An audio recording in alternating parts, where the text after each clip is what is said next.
Welcome to the Baseface Network.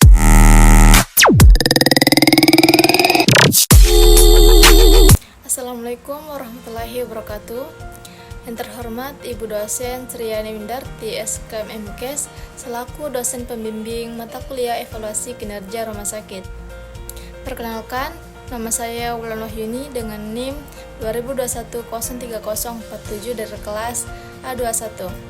Nah, di sini saya akan mempresentasikan hasil review jurnal.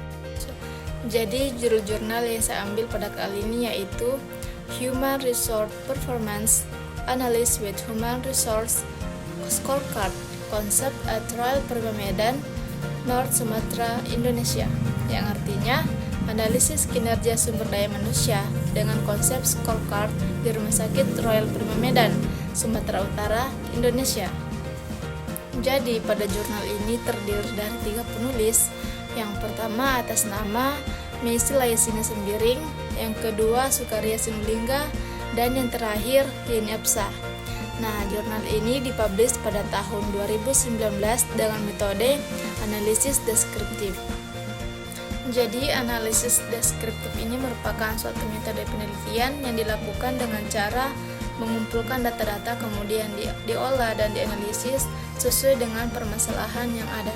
Tujuan dari jurnal tersebut ialah untuk mengidentifikasi faktor-faktor penyebab kinerja yang terjadi pada sumber daya manusia di rumah sakit tersebut dengan menggunakan analisis Human Resource Scorecard dengan menilai 4 perspektif, yaitu perspektif keuangan, pelanggan, perspektif bisnis internal, kemudian perspektif pembelajaran dan pertumbuhan. Jadi masalah yang ada pada jurnal tersebut yaitu apa sih yang menjadi faktor penyebab terhadap kinerja sumber daya manusia yang ada pada Rumah Sakit Royal Prima Medan, Sumatera, Indonesia. Jadi pada jurnal tersebut ditemukan 3 faktor yang menjadi penyebab kinerja menurun pada sumber daya manusia di Rumah Sakit Royal Prima Medan. Yang pertama, sumber daya manusianya tidak dapat menyelesaikan tugasnya sesuai dengan waktu yang telah diberikan. Kemudian yang kedua, fasilitas untuk pelatihan ini masih dibilang kurang yang disediakan oleh rumah sakit. Yang ketiga, sumber daya manusia pada rumah sakit tersebut masih kurang merasakan fasilitas kerja yang disediakan oleh rumah sakit tersebut. Jadi, penting untuk memfasilitasi pegawai dan memberikan pelatihan kepada pegawai agar pegawai ini menambah pengetahuan dan meningkatkan kinerja mereka. Selanjutnya, dengan hasil pendekatan Human Resource Scorecard mengeluarkan hasil yang cukup baik pada kinerja sumber daya manusia di Rumah Sakit Royal Prima Medan. Maka dari itu, pihak manajer dari rumah sakit tersebut dapat mengeluarkan ide seperti pemberian reward kepada pegawai-pegawai yang telah meningkatkan kualitas kinerja mereka.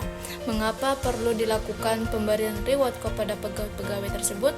Agar mereka dapat mempertahankan serta meningkatkan kinerja yang telah mereka miliki. Kemudian untuk para pegawai yang belum meningkatkan kinerjanya, ini dapat memberikan motivasi pada dirinya sendiri agar mereka dapat meningkatkan lebih baik lagi kinerja yang sebelumnya menurun.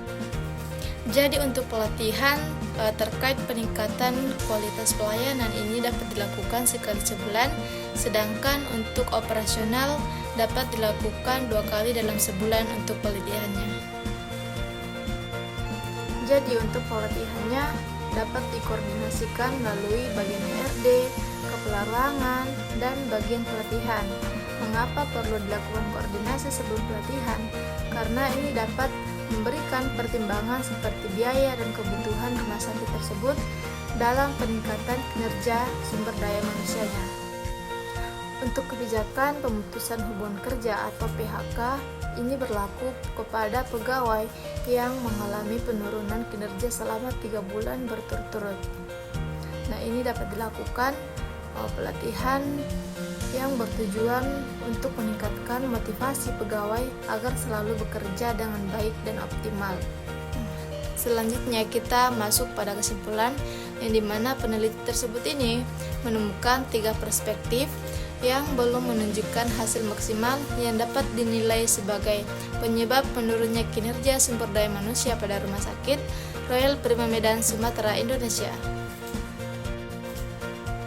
Yang pertama, perspektif kinerja pelanggan di rumah sakit yang hasilnya belum spesifik.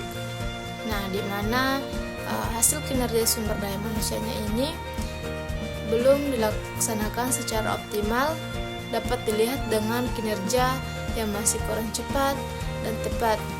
Selain itu, kinerja itu masih dibilang di bawah standar karena pekerjaan yang telah diberikan itu tidak sesuai dengan waktu yang telah ditetapkan pada rumah sakit tersebut. Yang kedua, perspektif kinerja pembelajaran dan pertumbuhan yang mengeluarkan hasil belum optimal atau maksimal, dapat diukur dengan target kerja dan peningkatan kemampuan pegawai pada rumah sakit tersebut yang belum menunjukkan hasil yang optimal.